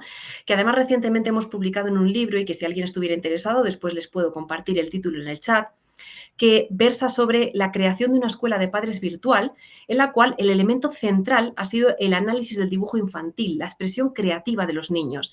Y esto era la clave para ayudar a sus familias a comprender a los pequeños y poder ayudarles a su vez en sus problemas, ¿no? Les pongo en situación. Estábamos en lo que era el tiempo del post-confinamiento y se empezaban a notar las consecuencias de la falta de interacción social de los más pequeños en una edad en que la relación con los otros y con el mundo que les rodea es crucial. Así, algunas familias cercanas nos mostraron su preocupación por algunos indicadores de aislamiento de los niños, de dificultad para expresar lo que sentían. Y entonces, con estas familias, no es que lo hayamos llevado a cabo en un centro concreto, sino con familias, ¿no?, que nos pidieron ayuda, decidimos elaborar este plan de actuación. Nosotras partíamos de la idea de que el dibujo infantil no es una actividad plástica o de entretenimiento sin más, sino que es un medio de expresión privilegiado para los niños. A través del dibujo piensen que el niño va a plasmar la imaginación, los sueños, los miedos, los sentimientos, las emociones, las vivencias, pero también cómo perciben su identidad, ¿no? Y así, bueno, pues estudiamos lo que es el lenguaje interno de los trazos, el color, la forma, el significado que tienen en relación con el entorno del niño y elaboramos lo que es el plan de desarrollo de una escuela de padres con esta expresión plástica creativa como centro. De aquí pues pueden deducir los objetivos del empleo de la creatividad dentro de una escuela de padres, ¿no? Lo primero, fíjense, iba a permitir afianzar de alguna manera las relaciones familiares y, sobre todo, concienciar también de la importancia que el dibujo tiene, tanto en la educación inicial como primaria. Por otra parte, ayudar a las familias a comprender los dibujos que sus hijos realizan y que expresan mucho más de lo que los niños a lo mejor pueden decir, ¿no?, con la mera palabra. Por otra parte, pretendíamos ofrecer a los niños un medio de expresión de emociones, sentimientos y vivencias seguro, porque de alguna manera nos dábamos cuenta que para ellos es un entorno más seguro quizá que la palabra, ¿no? Y también ayudar a los niños a enfrentarse al mundo y potenciar su autonomía, ayudándoles también a interpretar lo que les pasa para que pudieran responder de manera creativa a ese mundo que les rodea. Por tanto, nuestra base es que el dibujo ayuda a desarrollar las estructuras de pensamiento. Piensen que tampoco era un dibujo totalmente libre, ¿verdad? Se les daba a los niños el tema del dibujo, ¿vale? Después se les hacía preguntas sobre lo que han dibujado, porque también es verdad que participaron niños de edades muy diferentes, ¿no? Y los más pequeñitos, en esa etapa del garabato, pues nosotros no, entre comillas, no vemos nada, ¿no? Necesitamos que ellos nos expliquen qué es lo que han querido expresar. Y esto nos permite sondear el mundo interior de los niños y, sobre todo, lo que hemos visto es que les ha ayudado a liberar tensiones y miedos que podían tener. Bien, pues nuestra escuela de padres, que además se desarrolló en el ámbito virtual, ¿no? Antes mostrábamos nuestra preocupación por el ambiente virtual. Bueno, pues fíjense que se ha desarrollado de manera bastante fluida de la siguiente manera. Siguiente, por favor. Teníamos una primera sesión formativa en la cual obviamente hay que explicar a los papás cómo se va a desarrollar la dinámica de la escuela de padres, cómo va a ser cada sesión con los niños y se les da unas pautas también de cómo tienen que implementar las sesiones de dibujo infantil en sus casas.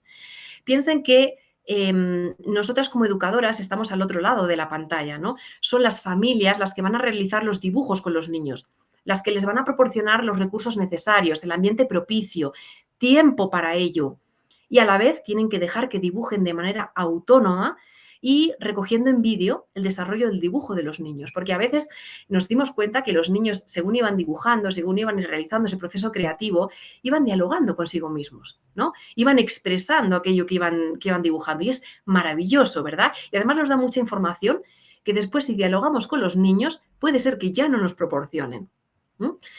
Entonces, se pide normalmente a los papás que desaparezcan mientras el niño dibuja. Pueden estar cerca, pero nunca de manera que condicionen el resultado. Y también les damos en esa sesión formativa unas pautas de seguimiento. En segundo lugar, se les va a pautar las sesiones de dibujo pues de la familia, la casa, la lluvia, coronavirus, y se va a hacer un seguimiento del desarrollo de las sesiones.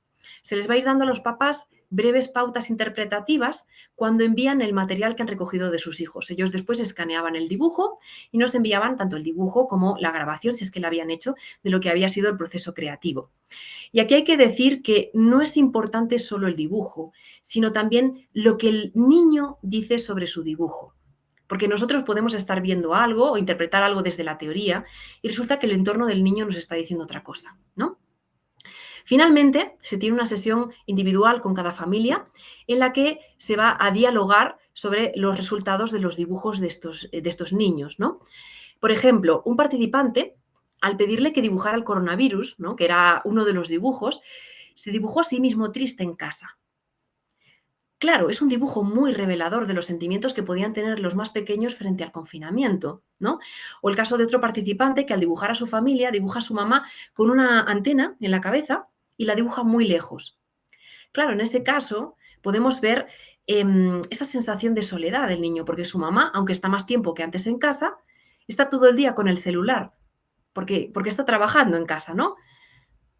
Y bueno, pues esto puede ser incluso más relevante si se observa un pequeño aislamiento de ese niño en casa, o incluso a veces pueden empeorar el comportamiento. ¿Por qué? Porque quieren llamar la atención, ¿no? Entonces, lo que veían externamente es ese aislamiento, ese comportamiento, y resulta que hay algo detrás que lo vemos a partir del dibujo. Siguiente, por favor. En estos dos dibujos que tienen en ejemplo, aparecen dos familias de tipo nuclear. En el dibujo 1 vemos la importancia en casa de las dos hermanas mayores en el cuidado del niño, ya que, pues como pueden ver, las coloca delante y con más detalle. Y además están felices, ¿verdad? Al lado del dibujante está el hermano mayor. Si se dan cuenta, el trazo es más esquemático y casi podríamos decir hasta burlesco, ¿no? Es verdad que entre estos dos hermanos tienen mucha relación, pero claro, también es verdad que tienen las peleas típicas de hermanos en casa, ¿no?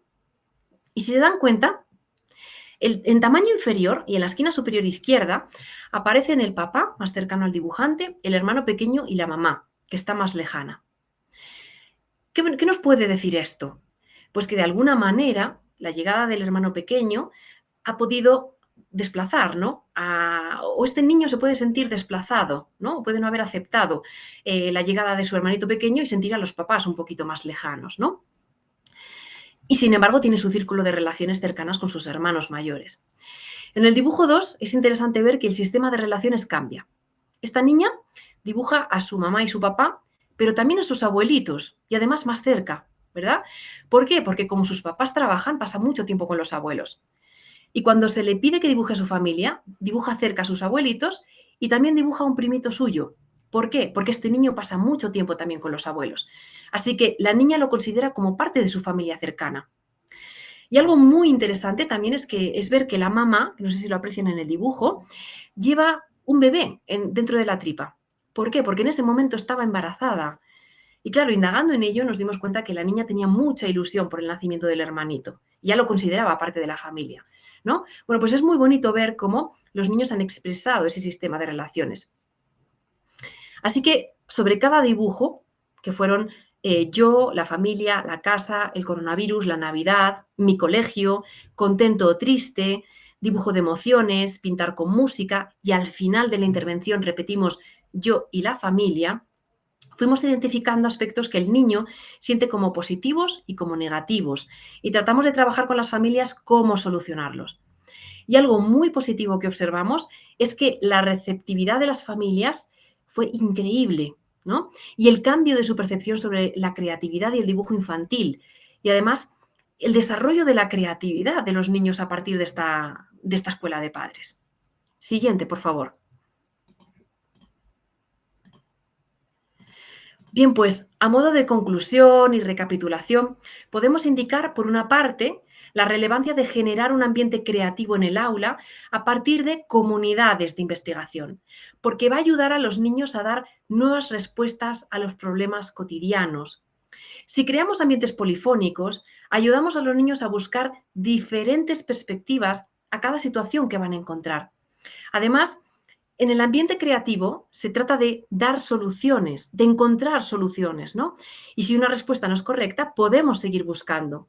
Así fomentamos que no haya miedo al ridículo y que los niños vayan desarrollando su pensamiento autónomo. Por otra parte, cabe resaltar que esta expresión creativa va a ayudar a los niños a enfrentarse al mundo desde la expresión de su propio mundo interior, desarrollando la imaginación, la autonomía, desarrollando estructuras de pensamiento que les permiten expresarse y a nosotros ayudarles a enfrentar las situaciones cotidianas.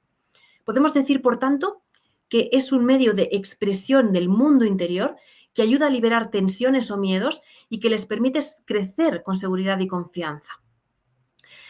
Afirmamos entonces, ¿no?, que para el correcto desarrollo integral de la persona y en cumplimiento, y ahora recurro, ¿no?, al comienzo de esta ponencia, ¿no?, de los requerimientos de este proyecto educativo nacional peruano el 2036, es importante rescatar estas herramientas. ¿Realmente son básicas? Sí, pero nos permiten estimular el desarrollo de la creatividad de los niños de manera que se conviertan en herramientas que realmente respondan a esa naturaleza propia del ser humano, creado a imagen y semejanza del Creador.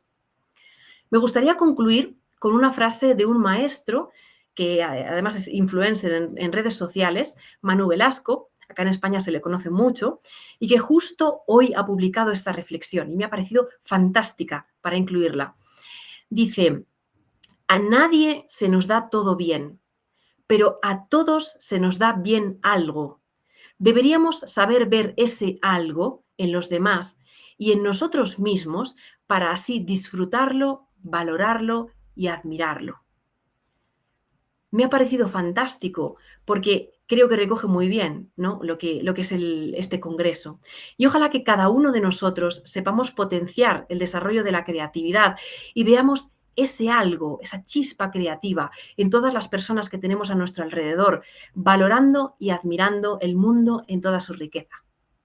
Bueno, pues espero que en este tiempo les haya aportado esas ideas nuevas y con valor y que ahora podamos dialogar sobre lo que haya podido suscitarles. Les agradezco enormemente la atención y quedo a su disposición para que podamos dialogar sobre lo que haya suscitado el tema. Muchas gracias.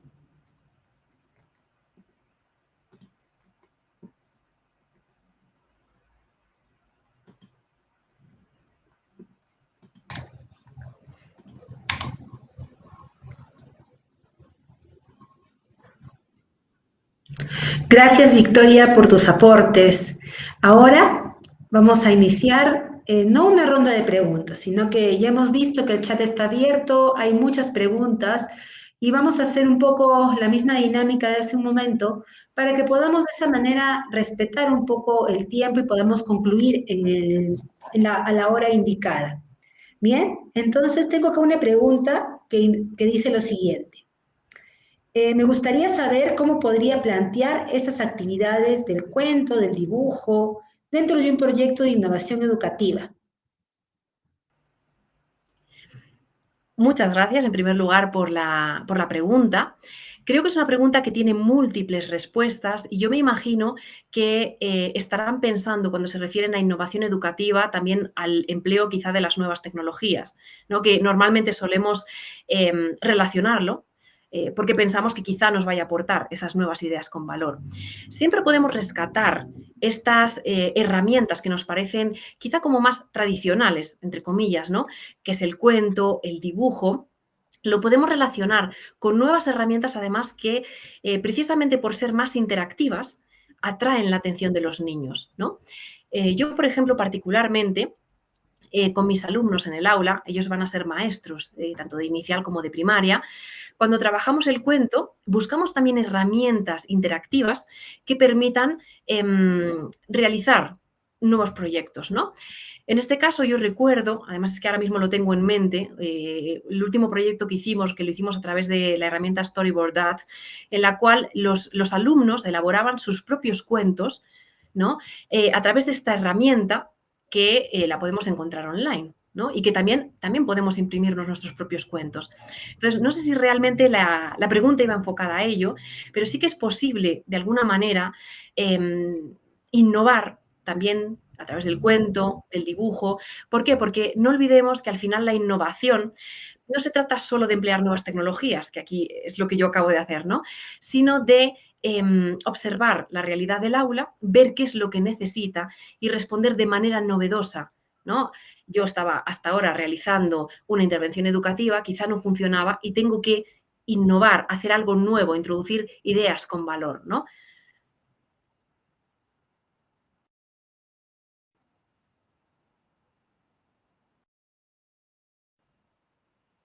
Sería bueno para que ellos puedan realizar este tipo de análisis y empezar este trabajo.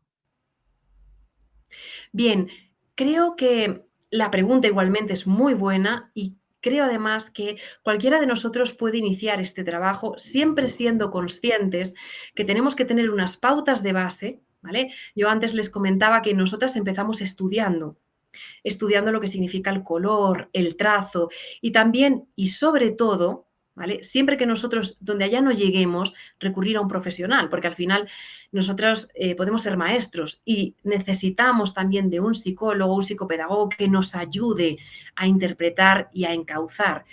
Algo que también es muy importante es no seguir, por así decir, solo y únicamente las pautas que tenemos en un libro, ¿vale? Lo que podemos estudiar, sino preguntar a las familias, estudiar el contexto, preguntar a los niños. No podemos interpretar solo que ya el niño empleó mucho el color rojo y además un trazo muy fuerte. Quiere decir que tenía mucha ira. No tiene por qué, ¿no? También se dio una circunstancia de que empezamos a estudiar los colores y decíamos, wow, ¿qué le pasó a este niño? Y resulta que es que solo tenía esas pinturas en casa, ¿no? Entonces, hay que ser también lógicos y ver muy bien lo que está pasando alrededor. Luego, ¿todos podemos llevar a cabo esa intervención? Sí, pero hace falta estudiar, formarnos y sobre todo también informarnos, ¿no? Dialogar con las familias y con los niños para poder efectivamente ayudarlos. Muchas gracias, Victoria, y gracias a todos los que han participado de esta ronda de preguntas.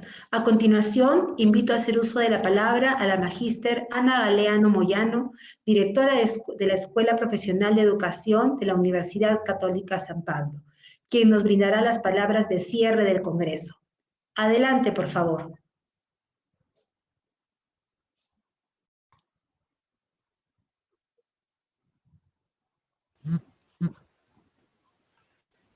Bueno, muchas gracias, Mónica. En primer lugar, quiero agradecer a los ponentes, a todo el equipo organizador, a los docentes, a los alumnos y a todos los participantes de este congreso. Bien, para acercarse a cualquier verdad es necesario estar atento. Es preciso contemplar los rastros, las señales de la realidad que están presentes en las cosas visibles, pero que evocan el misterio y que hunden sus raíces en él. Educar es un misterio y tal vez uno del cual menos reflexionamos. Para dar cierre a este congreso, me gustaría tomar unos minutos para exponer la importancia de una verdadera educación que nos permita no perder el rumbo. La situación actual en la que nos encontramos ha generado una serie de cambios de todo tipo, político, social, cultural, económico, y en el ámbito de la educación peruana, citando la introducción del Proyecto Educativo Nacional al 2036, cito, es un motivo de preocupación de todo el país, puesto que aún falta mucho camino para lograr la concepción original, que implicaría la educación como derecho humano fundamental y bien público. Si a esta situación además le anexamos lo que generó la pandemia, quedan al descubierto varios aspectos de los cuales nos venimos ocupando desde hace siglos y que aún siguen sin responderse. Por ejemplo, deserción escolar, bajas calificaciones, desinterés, malos hábitos, desigualdades sociales, en detrimento de métodos y estrategias de enseñanza.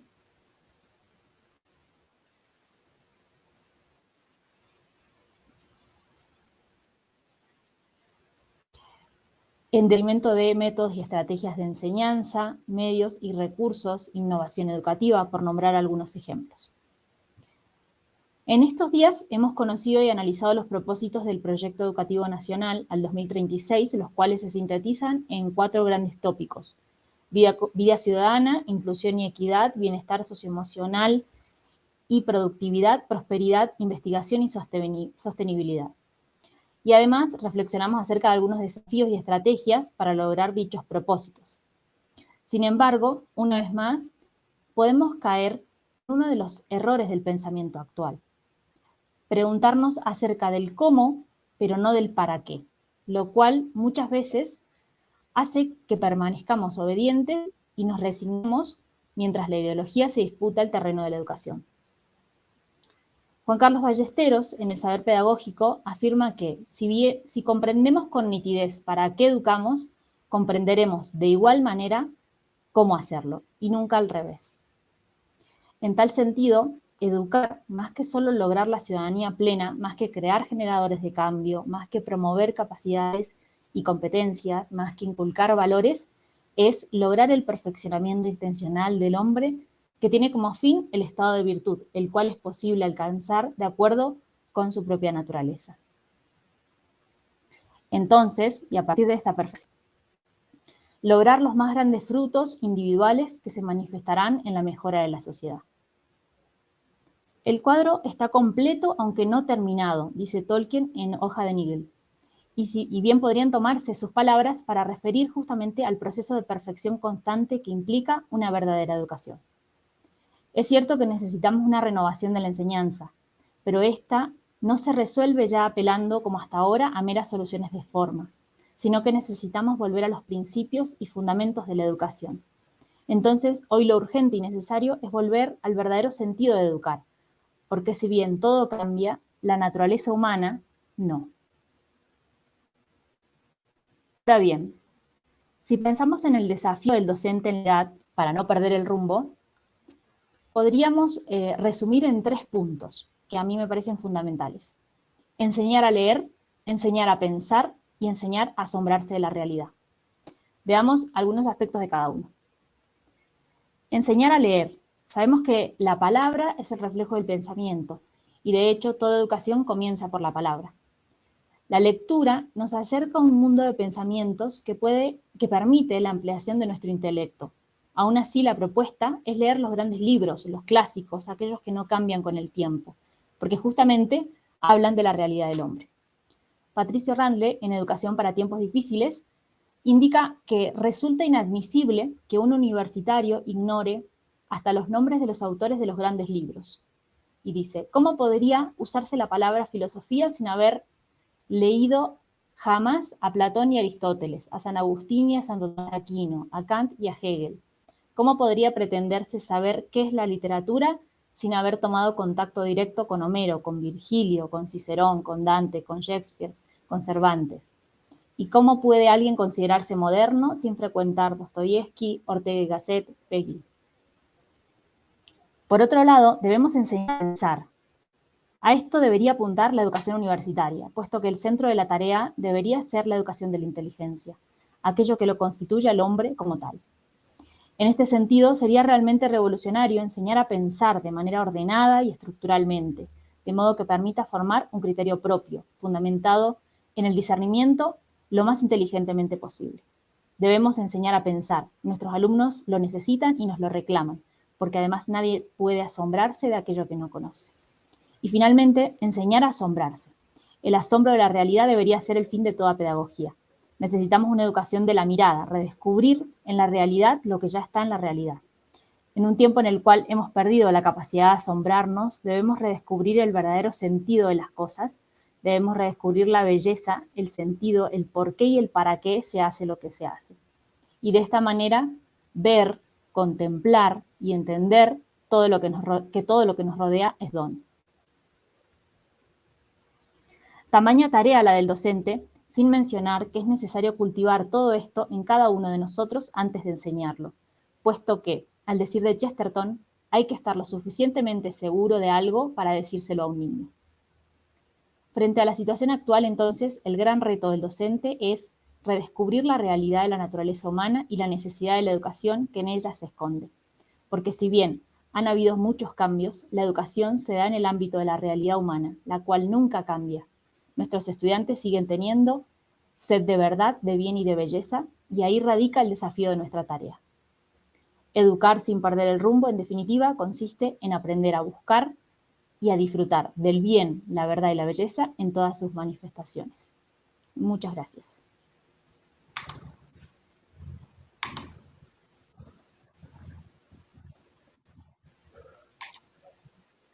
Muchas gracias, Ana, por tus palabras. En nombre de la Universidad Católica San Pablo, muy buenas tardes. Los invitamos a estar atentos a sus correos y contamos con su participación en el 5º Congreso Internacional de Educación. Muy buenas tardes a todos.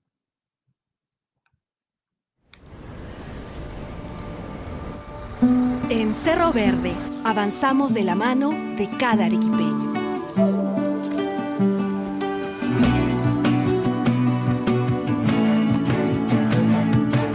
Porque cada trabajador de Cerro Verde genera muchos nuevos empleos más,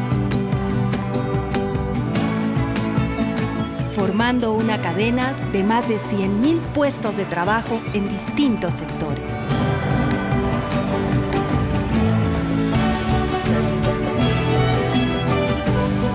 Juntos somos más trabajo. Cerro Verde, Arequipa y tú. Juntos hacemos la diferencia.